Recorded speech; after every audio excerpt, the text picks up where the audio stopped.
ಗೆಲ್ಲುವಂತ ಸ್ಫೂರ್ತಿ ದಾರಿದೀಪ ನಿನಗೆ ಅನುಭವ.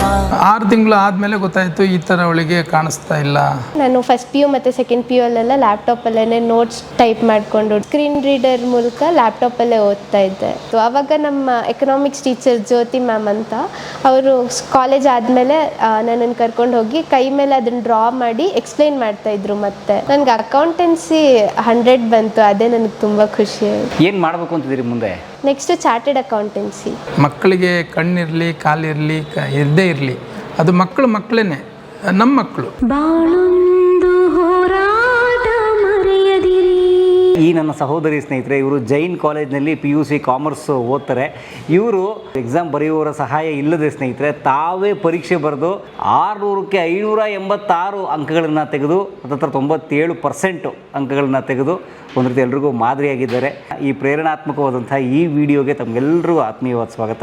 ನನ್ನ ಹೆಸರು ಶ್ರೀಧರ್ ಅಂತ. ಆ್ಯಕ್ಚುಲಿ ನಮ್ಮ ಬೈಂದೂರು ಉಡುಪಿ ಡಿಸ್ಟಿಕ್ಕು, ಕುಂದಾಪುರ ತಾಲೂಕು. ಬೈಂದೂರು ನಮ್ಮ ಊರು.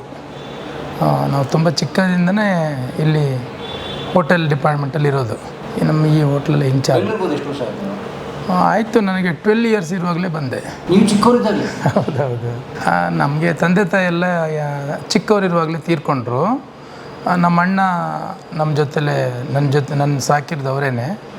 ಅವರು ಬೆಂಗಳೂರಲ್ಲೇ ಇದ್ದರು ಆ ಟೈಮ್ನಲ್ಲಿ. ಒಂದು 6ನೇ ಕ್ಲಾಸ್ ತನಕ ನಾನು ನಮ್ಮ ಚಿಕ್ಕಮ್ಮನ ಜೊತೆ ಬೆಳೆದೆ. ಚಿಕ್ಕಮ್ಮ ಅವರಿಗೂ ಚಿಕ್ಕಪ್ಪ ಇಲ್ಲ, ಅವರು ತೀರ್ಕೊಂಡ್ರು ಚಿಕ್ಕವರಿರಾಗಲೇ. ಅವ್ರ ಜೊತೆಲೇ ನಾನು 12 ಕ್ಲಾಸ್ ತನಕನೂ ಅಲ್ಲೇ ಓದಿದೆ. ಆಮೇಲೆ ಬೆಂಗಳೂರಿಗೆ ಬಂದ್ವಿ ನಾವು. ನಮ್ಮ ಅಣ್ಣ ಬೆಂಗಳೂರಲ್ಲೇ ಇದ್ರು ಆ ಟೈಮ್ನಲ್ಲಿ. ಆವಾಗ ನಾನು ಅವ್ರ ಜೊತೆಲೇ ಕರ್ಕೊಬಂದು ಅವ್ರ ಜೊತೆಲೇ ಹೋಟ್ಲ್ ಕೆಲಸಕ್ಕೆ ಹಾಕ್ಕೊಂಡ್ರು. ಕ್ಲೀನ್ ಕೆಲಸ ಮಾಡ್ತಿದ್ವಿ ಹೋಟ್ಲಲ್ಲಿ. ಕ್ಲೀನು, ಪ್ಲೇಟ್ ಎತ್ತೋದು, ಟೇಬಲ್ ಒರೆಸೋದು, ಈ ಥರ. ಚಿಕ್ಕಮ್ಮನ ಜೊತೆ ಓದ್ ಕಂಟಿನ್ಯೂ ಮಾಡಿಲ್ವಾ? ಇಲ್ಲ, 12 ಆದಮೇಲೆ ನಮ್ಮ ಅಣ್ಣ ಕರ್ಕೊಬಂದುಬಿಟ್ರೆ ಬೆಂಗಳೂರಿಗೆ. ಅಂದರೆ ಆವಾಗ ಓದಿಸೋ ಕಷ್ಟ ಇತ್ತು. ನಮ್ಮ ಚಿಕ್ಕಮ್ಮನಿಗೂ ಹೆಚ್ಚು ಕಡಿಮೆ ಅವರಿಗೆ 5 ಜನ ಮಕ್ಕಳು, ನನ್ನ ಸೇರಿ 5. 3 ಜನ ಗಂಡು, ನಾವಿಬ್ಬರು. ಅವರು ತುಂಬ ಕಷ್ಟದಲ್ಲೇ ನಮ್ಮನ್ನೆಲ್ಲ ಸಾಕಿದ್ರು. ಅವರು ಗಂಡ ಇಲ್ಲಲ್ವಾ, ಅವರು ಒಬ್ಬರೇ ಹೆಣ್ಣೆಂಗ್ಸು. ಅವರು ರೋಡಲ್ಲಿ ಈ ಮ್ಯಾಗ್ನಿಸ್ ಕೆಲಸ ಅಂತ ಆವಾಗ ರೋಡಲ್ಲೆಲ್ಲ ಕೆಲಸ ನಡೀತಿತ್ತು. ರೋಡಲ್ಲಿ ಮಣ್ಣು ಹೊರೋದು ಆ ಥರ ಎಲ್ಲ ಕೆಲಸ ಮಾಡಿ ನಮ್ಮನ್ನೆಲ್ಲ ಸಾಕಿದ್ರು. 6ನೇ ಕ್ಲಾಸ್ ತನಕ ಓದಿಸಿದ್ರು. ಆಮೇಲೆ 6ನೇ ಕ್ಲಾಸ್ ಆದಮೇಲೆ ನಾನು ಹೋಟೆಲ್ ಕೆಲಸಕ್ಕೆ ನಮ್ಮ ಅಣ್ಣ ಕರ್ಕೊಬಂದರು. ಸೊ ಬಂದು ಇಲ್ಲಿ ಹೋಟೆಲ್ ಡಿಪಾರ್ಟ್ಮೆಂಟಿಗೆ ಬಂದ್ವಿ. ಹೌದು, ಕ್ಲೀನರ್ ಆಗಿ. ಆಮೇಲೆ ಕ್ಲೀನರ್ ಆದ್ವಿ, ಆಮೇಲೆ ಸಪ್ಲೈಯರ್ ಆದ್ವಿ, ಆಮೇಲೆ ಕ್ಯಾಶಿಯರು. ಇವಾಗ ಇಲ್ಲಿ ಇನ್ಚಾರ್ಜ್. ನಮ್ಮ ಓನರು ನಮ್ಮ ಜೊತೆಲೇ ಇದ್ದರು, ಈ ಹೋಟೆಲ್ ಓನರು. ಇವಾಗ ಅವರು 5 ಹೋಟ್ಲ್ ಓನರು. ಒಂದು ಲಾಡ್ಜಿಂಗ್ ಊರಲ್ಲಿ ಒಂದು ಇದಿದೆ, NTS ಸಾಗರ್ ಪ್ಯಾಲೇಸ್ ಅಂತ ದೊಡ್ಡದಾಗಿ ಒಂದು ಚೌಟ್ರಿ ಇದೆ ಇಲ್ಲಿ ಬೈಂದೂರಲ್ಲ, ಕುಂದಾಪುರದಲ್ಲಿ, ಹೆಮ್ಮಾಡಿ ಕ್ರಾಸ್ ಅಂತೇಳಿ. ಅಲ್ಲಿ ನಮ್ಮ ಯಜಮಾನ್ರದ್ದು. ನಾವು ಅವ್ರ ಜೊತೆಲೇ ಇದ್ದೀವಿ. ಯಾವ ವರ್ಷ ಮದುವೆ ಆಗಿ ಈಗ ಆಲ್ರೆಡಿ 22-23 ವರ್ಷ ಆಯಿತು. ನಮ್ಮ ಮಿಸ್ಸಸ್ಸು ನಾವೆಲ್ಲ ಒಂದೇ ಬೈಂದೂರಿನವರೇ. ಅವರು ಭದ್ರಾವತಿಯಲ್ಲಿ ಸೆಟ್ಲಾಗಿದ್ರು, ಅವ್ರ ಫ್ಯಾಮಿಲಿ. ನಾವು ಬೈಂದೂರಲ್ಲಿದ್ವಿ ಆವಾಗ. ಇವ್ರು ನಿಮ್ಗೆ ಎಷ್ಟು ಮಕ್ಕಳು? ನಿಮಗೆ 2 ಮಕ್ಕಳು. ಯಾರು? ಇವಳು ದೊಡ್ಡವಳು, ಇನ್ನೊಬ್ಬಳು ಚಿಕ್ಕವಳು, ಸಾನ್ವಿ ಅಂತ. ಸಿಂಚನ ಸಾನ್ವಿ. ಈ ಮಗು ಏನಾಯಿತು? ಇವಳಿಗೆ ಬೈ ಬರ್ತು. ಭದ್ರಾವತಿಯಲ್ಲಿ ಹುಟ್ಟಿದ್ಲು. ನಮಗೂ ಗೊತ್ತಾಗಲಿಲ್ಲ. ಹುಟ್ಟಿ ಒಂದು 4 ತಿಂಗಳು 6 ತಿಂಗಳು ತನಕ ಗೊತ್ತಾಗಲಿಲ್ಲ. ಅವಳು ಅಲ್ಲೇ ಇದ್ಲು ಭದ್ರಾವತಿ, ಅಮ್ಮ ಅವರೆಲ್ಲ ಇದ್ದರು. ನಾನು ಬೆಂಗಳೂರಿನಲ್ಲೇ ಇದ್ದೆ ಅವಾಗ. 6 ತಿಂಗಳು ಆದಮೇಲೆ ಗೊತ್ತಾಯಿತು ಈ ಥರ ಅವಳಿಗೆ ಕಾಣಿಸ್ತಾ ಇಲ್ಲ, ಅವಳು ನೋಡ್ತಾ ಇಲ್ಲ ಏನು ಅಂಥೇಳಿ. ಒಂದೇ ಕಡೆ ಇದು ಮಾಡೋದು, ಲೈಟ್ ನೋಡೋದು, ಈ ಥರ ಮಾಡ್ತಿದ್ಲು. ಅದಾದಮೇಲೆ ನಾನು ನಾರಾಯಣ ನೇತ್ರಲ್ಲಿಗೆ ತೋರಿಸಿದೆ, ಇಲ್ಲಿ ರಾಜನಗರ. ಆವಾಗ ಹೌದು, ಅವರು ಆ ಟೈಮಲ್ಲಿದ್ದರು. ಅವರು ಇವಳಿಗೆ 6 ತಿಂಗಳಿರುವಾಗಲೇ ನೋಡಿದಾಗ ಅವಾಗ ಒಂದು ದೃಷ್ಟಿ ನರ ಬೆಳೀಲಿಲ್ಲ ಅಂತ ಹೇಳಿದ್ರು ಅವರು ತುಂಬ ಇದು ಮಾಡಿದ್ರು. ನೋಡಿ, ಅವ್ರು ಹೇಳಿದ್ರು ಸ್ವಿಚ್ಚು ಸರಿ ಇದೆ, ಲೈಟ್ ಸರಿ ಇದೆ, ಮಧ್ಯೆ ವೈರ್ ಒಂದು ಸರಿ ಇಲ್ಲ, ವೈರ್ ಬೆಳೀಲಿಲ್ಲ ಅಂತ ಹೇಳಿದ್ರು. ವೈರೇ ಇಲ್ಲ. ಕಣ್ಣು ಸರಿ ಇದೆ, ಸ್ವಿಚ್ಚು ಸರಿ ಇದೆ, ಅಲ್ಲೇ ಲೈಟ್ ಹಾಕಿದ್ರೆ ಸ್ವಿಚ್ ಹಾಕಿದ್ರೆ ಲೈಟ್ ಬರಬೇಕು ಅಲ್ಲಿ, ಮಧ್ಯದಲ್ಲಿ ವೈರ್ ಸರಿ ಇಲ್ಲ ಅಂತ. ಅದು ಬೈ ಬರ್ತಿರೋದ್ರಿಂದ ಏನು ಮೆಡಿಷನ್ನೇ ಇಲ್ಲ ಅಂದ್ರೆ ಅವರು ಭಗವಂತ ಕಂಡುಬಿಟ್ರೆ ಆಗುತ್ತೆ, ಇಲ್ಲಾಂದರೆ ಅದು ಟ್ರೀಟ್ಮೆಂಟ್ ಅಂತೂ ಇಲ್ಲವೇ ಇಲ್ಲ ಅಂದ್ರೆ ಅವರು ಅದಕ್ಕೆ ನಾವು ಟ್ರೀಟ್ಮೆಂಟ್ ತುಂಬ ಕಡೆ ನೋಡಿದ್ವಿ, ಇಂಗ್ಲೀಷ್ ಮೆಡಿಸನ್ನು ಎಲ್ಲೂ ಆಗಲಿಲ್ಲ. ಆಮೇಲೆ ಆಯುರ್ವೇದಿಕ್ಕಲ್ಲಿ ತೋರಿಸ್ತಾ ಇದ್ದೀವಿ, ಶ್ರೀಧರ್ಯಂ ಅಂತೇಳಿ ಆಯುರ್ವೇದಿಕ್ಕು, ಅಲ್ಲಿ ವರ್ಷ ಒಂದು ಟ್ರೀಟ್ಮೆಂಟ್ ಅಂತ ಕೊಡಿಸ್ತಾ ಇದ್ವಿ ಅವಳಿಗೆ. ಆಗುತ್ತೆ ಅಂತ ಅವರು ನಂಬಿಕೆ ಕೊಟ್ಟಿದ್ದಾರೆ, ಬಟ್ ನಮ್ಮ ಐಡಿಯಾ ಆಗಲಿಲ್ಲ ಅದು. ಬಟ್ ನಾವು ಅದು ಇದು ಮಾಡಲಿಲ್ಲ, ಯಾವುದು ಟ್ರೀಟ್ಮೆಂಟ್ ಕೊಡಿಸೋದು ಬಿಡಲಿಲ್ಲ, ಕೊಡಿಸ್ತಾ ಇದ್ದೀವಿ ವರ್ಷ ಒಂದು ಸಾರಿ. ಆಮೇಲೆ ಈ ಮಗು ಬಾಲ್ಯ ಹೇಗಿತ್ತು? ಕಣ್ಣು ಸಮಸ್ಯೆ ಇದ್ದಾಗ ಹೇಗದು ಬದುಕ್ತು ಮಗು? ಅವಳಿಗೆ ಆ ಕಣ್ಣಿನ ದೃಷ್ಟಿ ಇಲ್ಲ ಅನ್ನೋ ರೀತಿಯಲ್ಲಿ ನಾವು ಅವಳಿಗೆ ಬೆಳೆಸಲೇ ಇಲ್ಲ. ನಾರ್ಮಲಾಗಿ ಅವಳನ್ನ ಬೆಳೆಸೋದು ನಮಗೆ ಸಮಸ್ಯೆ ಆಯಿತು, ಬಟ್ ಅವಳಿಗೆ ಅದು ಅನಿಸ್ಲಿಲ್ಲ, ಅನಿಸೋ ಥರ ನಾವು ಅವಳಿಗೆ ಬೆಳೆಸಲಿಲ್ಲ. ಅವಳಿಗೆ ನಾರ್ಮಲಾಗಿ ಎಲ್ಲ ಥರನೇ ಒಂದು 4 ವರ್ಷ ಅವಳಿಗೆ ನಾರ್ಮಲ್ ಸ್ಕೂಲ್ಗೆ ಸೇರಿಸಿದ್ವಿ. ಇಲ್ಲೇ ಶಾಂತಿನಿಕೇತನ ಅಂತ, ಅವರು ಚೆನ್ನಾಗಿ ಎಲ್ಲ ನೋಡಿದ್ರು. 4 ವರ್ಷ ಆದಮೇಲೆ ನನಗೆ ಯಾಕೋ ಅವಳಿಗೆ ಸರಿ ಫ್ರೆಂಡ್ಸು ಅವ್ರ ಜೊತೆ ಎಲ್ಲ ಕರೆಕ್ಟಾಗಿ ಇದಾಗ್ತಾಯಿಲ್ಲ, ಅವಳ ಜೊತೆ ಸೇರ್ತಾ ಇಲ್ಲ ಆಗಿದ್ರು. ಅವಳು ಒಬ್ಬಳೇ ಆಗ್ತಿದ್ಲು.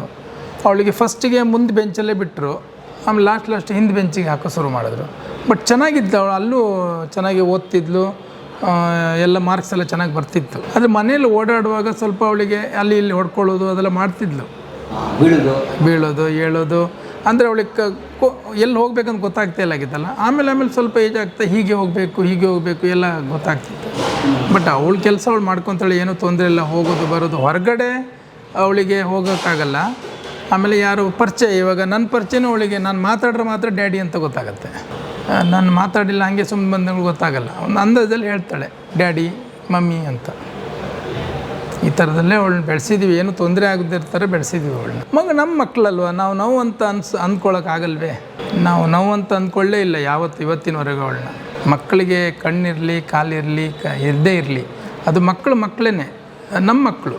ದೇವ್ರು ಕೊಟ್ಟದ್ದೇ ಪಾಲಿಗೆ ಬಂದದ್ದು ಪಂಚಾಮೃತ ಅಂತ. ಅವಳಿಗೆ ಒಂದು ಒಳ್ಳೆಯ ಸ್ಥಾನ ಕೊಡಬೇಕು ಅಂಥೇಳಿ ನಾವು ಪ್ರಯತ್ನ ಪಟ್ವಿ. ಇನ್ನೂ ಅವಳಿಗೆ ಒಳ್ಳೆ ಎಜುಕೇಷನ್ ಕೊಟ್ಟು ಅವಳ ಕಾಲ ಮೇಲೆ ಅವಳು ನಿಂತ್ಕೊಳ್ಳೋ ಥರ ಮಾಡಬೇಕಂತಲೇ ಪ್ರಯತ್ನ ಪಡ್ತಾಯಿದ್ದೀವಿ. ಅಮ್ಮ ಸಿಂಚನಾ ನಮಸ್ತೆ. ನಮಸ್ತೆ ಸರ್. ಹೇಗಿದೆ ಪುಟ್ಟಿ? ಚೆನ್ನಾಗಿದ್ದೀನಿ. ಸೊ ಅಭಿನಂದನೆ, ನೀವು PUC ಕಾಮರ್ಸಲ್ಲಿ ಒಳ್ಳೆ ಅಂಕ ತೆಗೆದಿದ್ದೀರಿ. Thank you so much sir. ಅವಳಿಗೆ 4ನೇ ಕ್ಲಾಸ್ ನಂತರ ಅವಳಿಗೆ ರಮಣ ಮಾಶ್ರೀ ಅಂತ ಬ್ಲೈಂಡ್ ಸ್ಕೂಲಿಗೆ ಸೇರಿಸಿದ್ವಿ. ಎಲ್ಲಿದೆ ಅದು? ಅದು JP ನಗರ.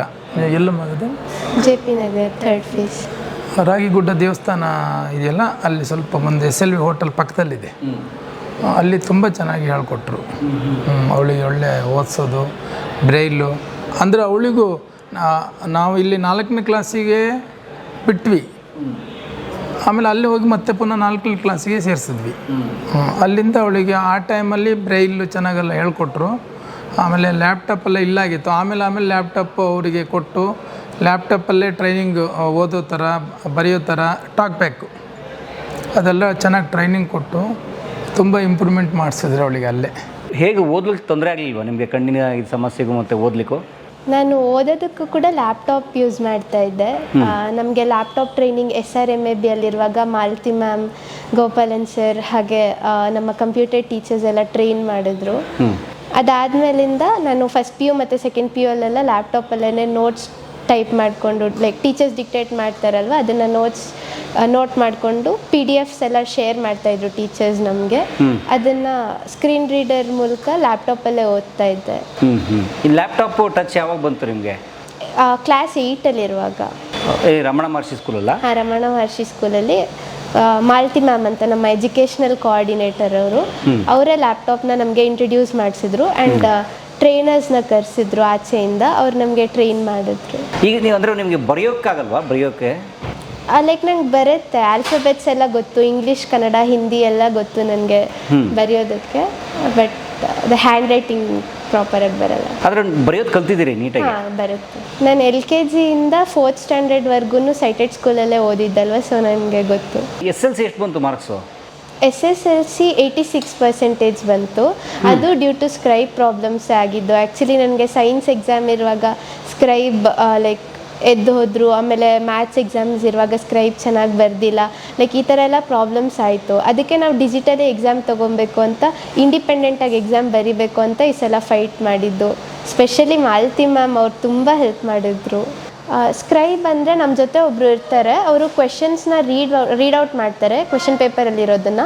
ನಾವೇನು ಆನ್ಸರ್ ಹೇಳ್ತೀವಿ ಅವ್ರು ಅದನ್ನ ಆನ್ಸರ್ ಶೀಟಲ್ಲಿ ಬರೀತಾರೆ, ನಾವು ಅವ್ರಿಗೆ ಸ್ಲೋ ಆಗಿ ಡಿಕ್ಟೇಟ್ ಮಾಡಬೇಕು, ಅವ್ರು ಬರೀತಾರೆ. ಸೊ ಈ ಥರ ಬರೆಯುವಾಗ ಏನಾಗುತ್ತೆ, ಕೆಲವೊಂದು ಸಲ ನಾವು ಒಂದು ವರ್ಡ್ ಹೇಳಿರ್ತೀವಿ, ಅವ್ರಿಗೆ ಇನ್ನೊಂದು ವರ್ಡ್ ಕೇಳಿಸಿರುತ್ತೆ, ಸೊ ಅವರು ರಾಂಗಾಗಿ ಬರೀತಾರೆ. ಅವ್ರು ರಾಂಗಾಗಿ ಬರೆದ್ರೆ ನಮಗೆ ಮಾರ್ಕ್ಸ್ ಕಟ್ ಆಗೋ ಚಾನ್ಸಸ್ ತುಂಬ ಇರುತ್ತೆ. ಆ್ಯಂಡ್ ಕೆಲವೊಂದು ಸಲ ನಾವು ಹೇಳ್ತಾ ಇರ್ತೀವಿ, ಅವ್ರು ಬರೀದೇನೂ ಇರ್ಬೋದು, ಅದು ನಮಗೆ ಗೊತ್ತಾಗಲ್ಲ ಅಲ್ವಾ. ಸೊ ಆ ಥರ ಪ್ರಾಬ್ಲಮ್ಸ್ ಆಗುತ್ತೆ. ಸ್ಕ್ರೈಬ್ನ ಹೇಗೆ ಆಯ್ಕೆ ಮಾಡ್ತೀರಿ? ಕ್ಲಾಸ್ 10ನಲ್ಲಿ ನಮಗೆ ಟೀಚರ್ಸೇ ಆಯ್ಕೆ ಮಾಡಿದ್ರು, ಅಂದರೆ ನಮ್ಮ ಸ್ಕೂಲಿಂದನೇ ಆಯ್ಕೆ ಮಾಡಿಕೊಟ್ಟಿದ್ರು. ಅವ್ರಿಗೇನಾದ್ರು ಹಣ ಕೊಡ್ಬೇಕಾ? ಇಲ್ಲ ಅದೆಲ್ಲ ನಮ್ಮ ಸ್ಕೂಲೇ ನೋಡ್ಕೊಂಡಿದ್ರು. ಅವರು ಕೂಡ ಅವ್ರು ನಮ್ಗಿಂತ ಒಂದು ವರ್ಷ ಕಡಿಮೆ ಏಜ್ ಇರಬೇಕು, ಅಂದರೆ ನಾವು 10th ಅವ್ರು 9th ಆ ಥರ 1 year ಲೆಸ್.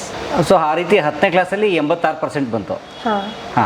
ಆದರೆ ಇನ್ನೂ ಹೆಚ್ಚು ಬರಬೇಕಿತ್ತು ನಿರೀಕ್ಷೆ ಇತ್ತು? ನನಗೆ ತುಂಬ ನಿರೀಕ್ಷೆ ಇತ್ತು, ಯಾಕಂದರೆ ಪ್ರಿಪ್ರೇಟ್ರೀಸಲ್ಲೆಲ್ಲ 95% ಅಬವೇ ಇರ್ತಿತ್ತು, ಬಟ್ ಬೋರ್ಡ್ಸಲ್ಲಿ ಮಾತ್ರ ಈ ಥರ ಆಯಿತು. ಆದರೆ ಪ್ರಿಪ್ರೇಟ್ರಿ ಹೇಗೆ ಬರೀತೀರಿ? ಸ್ಕ್ರೈಬ್ ಮೂಲಕನೇ? ಪ್ರಿಪ್ರೇಟ್ರಿ ಸ್ಕ್ರೈಬ್ ಮೂಲಕನೇ. ಆಮೇಲೆ PUC ಬಂದಾಗ ಯಾವ ಕಾಲೇಜು? ಜೈನ್ ಕಾಲೇಜ್, VV-ಪುರಂ. ಯಾವ್ದು ತೊಗೊಂಡ್ರಿ? ಅದರಲ್ಲಿ CEBA ಅಂತ, computer science, economics, business studies ಮತ್ತು ಅಕೌಂಟೆನ್ಸಿ, ಮತ್ತು English and Kannada languages. Commerce? Commerce field. ಆ ಪರೀಕ್ಷೆ ಎಲ್ಲ ಹೇಗೆ ಬರೀತಿದ್ರಿ? ಅದೆಲ್ಲ ಫಸ್ಟ್ PUCಯಲ್ಲಿ ನಾನು ಸ್ಕ್ರೈಬಿಂಗ್ ಮಾಡಿದೆ, ಬಟ್ ಸೆಕೆಂಡ್ PUCಯಲ್ಲಿ ಕಂಪ್ಲೀಟ್ಲಿ ಲ್ಯಾಪ್ಟಾಪ್. ನೀವು ಒಬ್ಬ ಸ್ಕ್ರೈಬ್ ಅಥವಾ ಪರೀಕ್ಷೆ ಬರೆಯೋರನ್ನ ತಗೊಂಡು ನೀವು ಹೇಳ್ತಿದ್ರಿ, ಅವ್ರು ಬರೀತಿದ್ರು. ಲ್ಯಾಪ್ಟಾಪ್ ಅಂದ್ರೆ ಅದು ಹೇಗೆ? ಸ್ವಲ್ಪ ವಿವರವಾಗಿ ಹೇಳಿ. ಲ್ಯಾಪ್ಟಾಪ್ ಅಂದರೆ ಅಲ್ಲಿ ಕೂಡ ನಮ್ಮ ಜೊತೆ ಒಬ್ಬರು ಇರ್ತಿದ್ರು, ಬಟ್ ಅವರು ಸ್ಕ್ರೈಬಿಂಗ್ ಮಾಡ್ತಿರ್ಲಿಲ್ಲ, ಬಟ್ ರೀಡಿಂಗ್ ಮಾಡ್ತಿದ್ರು. ಅಂದರೆ ಕ್ವೆಶನ್ ಪೇಪರ್ನ ಓದ್ತಾ ಇದ್ರು. PU ಬೋರ್ಡ್ ಅವರು ಕ್ವೆಶನ್ ಪೇಪರ್ನ ಸಾಫ್ಟ್ ಕಾಪಿ ಕೊಡಲಿಲ್ಲ ಅಲ್ವಾ, ಸೊ ಕ್ವೆಶನ್ ಪೇಪರ್ ರೀಡ್ ಮಾಡೋದಕ್ಕೆ ಒಬ್ಬರು ಇದ್ದರು, ಅವರು ರೀಡ್ ಔಟ್ ಮಾಡ್ತಾಯಿದ್ರು ಕ್ವೆಶನ್ಸ್ನ, ನಾನು ಆನ್ಸರ್ಸ್ನ ಲ್ಯಾಪ್ಟಾಪಲ್ಲಿ ಟೈಪ್ ಮಾಡ್ತಾಯಿದ್ದೆ. ಹೇಗೆ ಅಂದರೆ ಲ್ಯಾಪ್ಟಾಪ್ ಕೀ ಹೇಗೆ ಗೊತ್ತಾಗುತ್ತೆ? ನಮ್ಗೆ ಅದೆಲ್ಲ training ಕೊಟ್ಟಿದ್ರಲ್ವ, like 8th, 9th, 10th ಅದು ಟ್ರೈನಿಂಗ್ ಕೊಟ್ಟಿದ್ರು, ಯಾವ್ಯಾವ ಕೀ ಎಲ್ಲೆಲ್ಲಿರುತ್ತೆ ಅಂತ. ಕೀಬೋರ್ಡ್ ಮ್ಯಾಪಿಂಗ್ ಅಂತ ಮಾಡಿಸ್ತಾಯಿದ್ರು. ಸೊ ಕಂಪ್ಲೀಟ್ ಕೀಬೋರ್ಡ್ ಓರಿಯೆಂಟೇಷನ್ ಇತ್ತು ನಮಗೆ. ಆ್ಯಂಡ್ ಸ್ಕ್ರೀನ್ ರೀಡರ್ ಇದೆ, NVDA ಅಂತ. ನಾವೇನು ಟೈಪ್ ಔಟ್ ಮಾಡ್ತೀವಿ ಅದನ್ನು ರೀಡ್ ಮಾಡುತ್ತೆ, ಮತ್ತು ಸ್ಕ್ರೀನ್ ಮೇಲೆ ಏನಿರುತ್ತೆ ಅದನ್ನೆಲ್ಲ ನಮಗೆ ರೀಡ್ ಮಾಡಿ ಅದು ಹೇಳುತ್ತೆ. ಸೊ ಹಾಗಾಗಿ 2ನೇ PUCನ ನೀವೇ ಟೈಪ್ ಮಾಡಿದ್ರಿ ಆನ್ಸರ್ಸ್, ಇಡೀ ಉತ್ತರ ಪತ್ರಿಕೆ? ಭೂಷಣ್ ಅಂತ ನನ್ನ ರೀಡರ್, ಅಂದರೆ ನನಗೆ ಕ್ವೆಶನ್ ಪೇಪರ್ನ ರೀಡ್ ಔಟ್ ಮಾಡಿದ್ದು ಅವರನ್ನೇ. ಅವರು SVK ಸಾಯಿ ವಿದ್ಯಾ ಕೇಂದ್ರ ಸ್ಕೂಲಿಂದ ಅವ್ರನ್ನ ಕರ್ಕೊಂಡು ಬಂದಿದ್ವಿ. ವಿಶೇಷ ಚೇತನರು ಅಲ್ಲದೆ ಇರೋರಿಗೆ 3 ತಾಸೇನೋ ಟೈಮ್ ಕೊಡ್ತಾರೆ, 3 hours. ನಿಮ್ಗೆ ಎಷ್ಟು ಟೈಮ್ ಕೊಡ್ತಾರೆ? 4 hours, 1 hour ಎಕ್ಸ್ಟ್ರಾ ಇತ್ತು. ಸೊ ಹೇಗೆ ಪ್ರಿಪೇರ್ ಆಗ್ತೀರಿ, ಹೇಗೆ ಓದ್ತೀರಿ ಮನೇಲಿ? ಮನೇಲಿ ಲೈಕ್ ನಾನು ಅವತ್ತೇನೇನು ಹೇಳ್ಕೊಟ್ಟಿರ್ತಾರೆ ಅದನ್ನು ಬಂದ್ಬಿಟ್ಟು ರಿವೈಸ್ ಮಾಡ್ತಾ ಇದ್ದೆ. ಮನೆಗೆ ಬಂದಿದ್ದಾದಮೇಲೆ ಡೌಟ್ಸ್ ಏನಾದರೂ ಇದ್ದರೆ ಟೀಚರ್ಸಿಗೆ ಕೇಳ್ತಾ ಇದ್ದೆ. ಟೀಚರ್ಸ್ ನನಗೆ ತುಂಬ ಸಪೋರ್ಟಿವ್ ಆಗಿದ್ದರು, ಎಲ್ಲ ಟೀಚರ್ಸು ಅಷ್ಟೇ. ಈ ಎಕನಾಮಿಕ್ಸ್ ಅಂತ ಒಂದು ಸಬ್ಜೆಕ್ಟ್ ಇದೆ ಅಲ್ವಾ ನಮಗೆ, ಅದರಲ್ಲಿ ಅರ್ಥಶಾಸ್ತ್ರ. ಅರ್ಥಶಾಸ್ತ್ರ. ಅದರಲ್ಲಿ ತುಂಬ ಗ್ರಾಫ್ಸ್ ಎಲ್ಲ ಬರ್ತಿತ್ತು, ಈ ಡಿಮ್ಯಾಂಡ್ ಕರ್ವ್, ಸಪ್ಲೈ ಕರ್ವ್, ಆ ಥರ ತುಂಬ ಗ್ರಾಫ್ಸ್ ಇರ್ತಿತ್ತು. ಅದೆಲ್ಲ ಹೇಗೆ ಬರೆದ್ರಿ?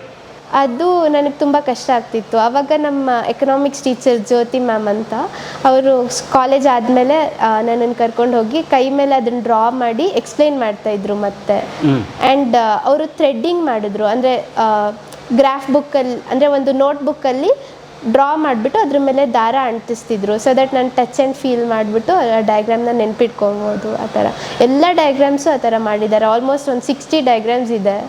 ಸೊ ಕಂಪ್ಲೀಟ್ಲಿ ಉದಾಹರಣೆ ಅರ್ಥಶಾಸ್ತ್ರದಲ್ಲಿ ಈ ಮಾಸ್ಲೋಸ್ ಹೈರಾರ್ಕಿ ಥಿಯರಿ ಬರುತ್ತಲ್ಲ, ಟ್ರಯಾಂಗಲ್ ಆ್ಯಂಡ್ ಅದರೊಳಗಡೆ ಇರುತ್ತೆ ಪಿರಮಿಡ್ ಥರ, ಅದೆಲ್ಲ ಥ್ರೆಡ್ ಮಾಡಿಬಿಟ್ಟು ಕೊಟ್ಟಿದ್ರು. ದಾರ ಅಂಟಿಸಿ? ದಾರ ಅಂಟಿಸಿ. ಈ ಡಯಾಗ್ರಾಮ್ಸ್ ಎಲ್ಲ ಹೇಗೆ ಬಿಡಿಸಿದ್ರಿ ಲ್ಯಾಪ್ಟಾಪಲ್ಲಿ? ಲ್ಯಾಪ್ಟಾಪಲ್ಲಿ ನಾನು 5 ಸಬ್ಜೆಕ್ಟ್ ತೊಗೊಂಡೆ, Kannada, English, business studies, accountancy ಮತ್ತು ಕಂಪ್ಯೂಟರ್ ಸೈನ್ಸ್ ತೊಗೊಂಡೆ. ಬಟ್ ಎಕನಾಮಿಕ್ಸ್ ಮಾತ್ರ ಸ್ಕ್ರೈಬಿಂಗೇ ಮಾಡಿದ್ದು. ಅವ್ರು ಬಿಡಿಸ್ತಾರಾ? ಅವ್ರು ಬಿಡಿಸ್ತಾರೆ. ಅವ್ರು ಹೇಗೆ ಹೇಳ್ತೀರಿ ಈ ಥರದ್ದು ಬಿಡಿಸಿ ಅಂತ? ನಾನು ಅವ್ರಿಗೆ ಟೇಬಲ್ ಮೇಲೆ ಬರೆದ್ಬಿಟ್ಟು ತೋರಿಸ್ತಾ ಇದ್ದೆ, ಸೊ ಅವ್ರಿಗೆ ಸ್ವಲ್ಪ ಅರ್ಥ ಆಗ್ತಿತ್ತು, ಅದು ಹಾಗೆ ನೋಡ್ಕೊಂಡು ಬಿಡಿಸ್ತಾ ಇದ್ರು. Very good. ಓಕೆ. ಆಮೇಲೆ ಅಕೌಂಟೆನ್ಸಿ ಲೆಕ್ಕಾಚಾರ ಇರುತ್ತಲ್ಲ, ಅದನ್ನ ಲ್ಯಾಪ್ಟಾಪಲ್ಲಿ ಹೇಗೆ ಮಾಡಿದ್ರಿ? ಟೇಬಲ್ ಫಾರ್ಮ್ಯಾಟಲ್ಲಿ ಮಾಡ್ತಾ ಇದ್ದೆ, ರೋಸ್ ಆ್ಯಂಡ್ ಕಾಲಮ್ಸ್ ಹಾಕ್ಬಿಟ್ಟು ಮಾಡ್ತಾ ಇದ್ದೆ. ನನಗೆ ಅಕೌಂಟೆನ್ಸಿ 100 ಬಂತು, ಅದೇ ನನಗೆ ತುಂಬ ಖುಷಿ ಆಯಿತು. Out of out? 100ಕ್ಕೆ 100? ಅಕೌಂಟ್ಸ್ ಮತ್ತು business studies 2 out of out. Wow. Accounts actually ನನಗೆ ಫೇವ್ರೆಟ್ ಸಬ್ಜೆಕ್ಟ್ ಕೂಡ ಹೌದು. ನಾನು ಫಸ್ಟ್ ಪಿ ಯು ಅಲ್ಲಿ ಅಕೌಂಟ್ಸ್ ಕಾಂಬಿನೇಷನ್ ಚೂಸ್ ಮಾಡಿದಾಗ ನನಗೆ ತುಂಬ ಭಯ ಆಗಿತ್ತು, ಹೆಂಗೆ ಮಾಡೋದು, ತುಂಬ ಕ್ಯಾಲ್ಕುಲೇಷನ್ಸ್ ಎಲ್ಲ ಇರುತ್ತೆ ಅಲ್ವಾ ಅಂತ. ಅದಾದಮೇಲೆ ನಮ್ಮ ಅರ್ಚನಾ ಮ್ಯಾಮ್ ಅಂತ ನನ್ನ ಫೇವ್ರೆಟ್ ಟೀಚರ್ ಅವ್ರು ತುಂಬ ಚೆನ್ನಾಗಿ ಹೇಳ್ಕೊಟ್ರು ಅಕೌಂಟೆನ್ಸಿನ. ಅವರು ಕ್ಲಾಸಸ್ ಆದಮೇಲೆ ಅರ್ಥ ಆಯ್ತಾ ಅಂತ ಕೇಳಿ ಏನಾದರೂ ಪ್ರಾಬ್ಲಮ್ಸ್ ಅರ್ಥ ಆಗಿಲ್ಲ ಅಂದರೆ ಅದನ್ನು ಮತ್ತೆ ಅರ್ಥ ಮಾಡಿಸ್ತಿದ್ರು. ಆ್ಯಂಡ್ ಎವ್ರಿ ಕ್ಲಾಸ್ ಆದಮೇಲೆ ಫಾರ್ಮ್ಯಾಟ್ ಚೆಕ್ ಮಾಡ್ತಿದ್ರು ಕರೆಕ್ಟಾ ಇಲ್ವಾ ಅಂತ. ಅಕೌಂಟ್ಸಲ್ಲಿ ಫಾರ್ಮ್ಯಾಟ್ ತುಂಬ ಮ್ಯಾಟರ್ ಆಗುತ್ತೆ. ಸೊ ಫಾರ್ಮ್ಯಾಟ್ ರಾಂಗ್ ಮಾಡಲೇಬಾರ್ದಲ್ವ. ಸೊ ಮ್ಯಾಮ್ ಅದನ್ನು ಎನ್ಶೋರ್ ಮಾಡ್ತಿದ್ರು. Great ma'am, great. ಆದರೆ ನೀವು ಪಠ್ಯಪುಸ್ತಕ ಎಲ್ಲ ಓದ್ತಿದ್ರಲ್ಲ, ಹೇಗೆ ಬ್ರೈಲ್ ಪಠ್ಯಪುಸ್ತಕನ ಏನವು ಕಾಲೇಜ್ದು? ಅದು PDF ಇತ್ತು, ನಾನು ಡೌನ್ಲೋಡ್ ಮಾಡಿದ್ದೆ ಗೂಗಲಿಂದ. ಮತ್ತು ಬುಕ್ ಶೇರ್ ಅಂತ ಒಂದು ಆ್ಯಪ್ ಇದೆ, ಅದರಿಂದನೂ ಟೆಕ್ಸ್ಟ್ ಬುಕ್ಸ್ನ ಡೌನ್ಲೋಡ್ ಮಾಡಿದ್ದೆ. ಎಲ್ಲ ಸಬ್ಜೆಕ್ಟ್ದು ಟೆಕ್ಸ್ಟ್ ಬುಕ್ಸ್ ಸಾಫ್ಟ್ ಕಾಪಿ ಇತ್ತು ನನ್ನ ಹತ್ರ. ಬಟ್ ನಾವು ಟೆಕ್ಸ್ಟ್ ಬುಕ್ ಅಷ್ಟು ರೆಫರ್ ಮಾಡ್ತಿರ್ಲಿಲ್ಲ, ಕಾಲೇಜಿಂದ ಸ್ಟಡಿ ಮೆಟೀರಿಯಲ್ಸ್ ಕೊಡ್ತಿದ್ರು, ಅದನ್ನೇ ರೆಫರ್ ಮಾಡ್ತಾ ಇದ್ವಿ. Soft copy? ಹಾಂ, ಸಾಫ್ಟ್ ಕಾಪಿ. ಎಲ್ಲರಿಗೂ ಹಾರ್ಡ್ ಕಾಪಿ ಪ್ರಿಂಟ್ಔಟ್ ಕೊಡ್ತಿದ್ರು, ಬಟ್ ನನಗೆ ಸಾಫ್ಟ್ ಕಾಪಿ ಕೊಡ್ತಿದ್ರು. ಸೊ ಅದನ್ನ ಲ್ಯಾಪ್ಟಾಪಲ್ಲಿ ಹಾಕಿದರೆ ರೀಡ್ ಮಾಡುತ್ತದೆ? ಹಾಂ, ರೀಡ್ ಮಾಡುತ್ತೆ. ನಾನು ಆ್ಯಕ್ಚುಲಿ ರಿವ್ಯಾಲ್ಯೂಯೇಷನ್ಗೆ ಹಾಕಿದ್ದರೆ 9th ರ್ಯಾಂಕ್ ಬರ್ತಿತ್ತು, 591. ಬಟ್ ರಿವ್ಯಾಲ್ಯೂಯೇಷನ್ಗೆ ಹಾಕಿರಲಿಲ್ಲ. ಪೇಪರ್ ಬಂದಿತ್ತಾ ನಿಮ್ಮ ಬಗ್ಗೆ? ಹಾಂ, ವಿಜಯ ಕರ್ನಾಟಕ ನ್ಯೂಸ್ ಪೇಪರಲ್ಲಿ ಬಂದಿತ್ತು. ಮತ್ತು ರೆಬೆಲ್ TV9, ಸುವರ್ಣ ನ್ಯೂಸ್ ಇವರೆಲ್ಲ ಇಂಟರ್ವ್ಯೂಸು ತೊಗೊಂಡಿದ್ರು. ಏನು ಮಾಡಬೇಕು ಅಂತಿದ್ದೀರಿ ಮುಂದೆ? Next chartered accountancy. ವಾವ್. ಆದರೆ ಈ ರೀತಿ ದೃಷ್ಟಿ ಸಮಸ್ಯೆ ಇದ್ದಾಗಲೂ ಮಾಡ್ಬೋದಾ? ಹಾಂ, ಮಾಡ್ಬೋದು. ಅದಕ್ಕೆಲ್ಲ ಅವಕಾಶ ಇದೆ? ಹಾಂ, ಅವಕಾಶ ಇದೆ. ಬಟ್ ಹಾರ್ಡ್ ವರ್ಕ್ ಮಾಡಬೇಕಷ್ಟೆ. Hard work is the key to success ಅಂತ ಹೇಳ್ತಾರಲ್ವ, ಆ ಥರ. ಗ್ರೇಟ್. ಅದಕ್ಕೂ ನಮ್ಮ ಅರ್ಚನಾ ಮ್ಯಾಮೇ ರೀಸನ್ನು. ಅವ್ರು ನಮಗೆ ಅಕೌಂಟ್ಸ್ ಬಗ್ಗೆ ಹೇಳ್ತಿದ್ದಿದ್ದ ರೀತಿ ಅದೆಲ್ಲ ನನಗೆ ಅವಾಗನೇ ನನಗೆ 11th ಸ್ಟ್ಯಾಂಡರ್ಡಲ್ಲೇ CA ಮಾಡಬೇಕು ಅಂತ ತುಂಬ ಇಷ್ಟ ಆಯಿತು. ಸೊ ಇವಾಗ BCom ವಿತ್ CA ಮಾಡ್ತಿದ್ದೀನಿ. BCom ವಿತ್ CA ಅದೇ ಕಾಲೇಜಾ? ಹಾಂ, Jain college, but evening college. ಬೆಳಗ್ಗೆ ಕೋಚಿಂಗ್ ಇರುತ್ತೆ, ಸಂಜೆ ಈವ್ನಿಂಗ್. ಓ, ಏನು CA ಕೋಚಿಂಗ್? ಹಾಂ, ಯಶಸ್ ಅಕಾಡೆಮಿ. ಗ್ರೇಟ್. ಸೊ ಏನು ಹೇಳ್ತೀರಿ ವಿದ್ಯಾರ್ಥಿಗಳಿಗೆ, ವಿದ್ಯಾರ್ಥಿನಿಯರಿಗೆ? ಈ ಅರ್ಥಲ್ಲಿ ಯಾವುದು ಇಂಪಾಸಿಬಲ್ ಇಲ್ಲ. ಇಂಪಾಸಿಬಲ್ ಅನ್ನೋ ಪದದಲ್ಲಿ I ಮತ್ತು Mನ ತೆಗೆದುಹಾಕಿದ್ರೆ ಪಾಸಿಬಲ್ ಅನ್ನೋ ಪದ ಬರುತ್ತೆ. ಸೊ ಎಲ್ಲನೂ ಪಾಸಿಬಲ್ ಇದೆ, ಪ್ರಯತ್ನ ಪಡಬೇಕಷ್ಟೆ.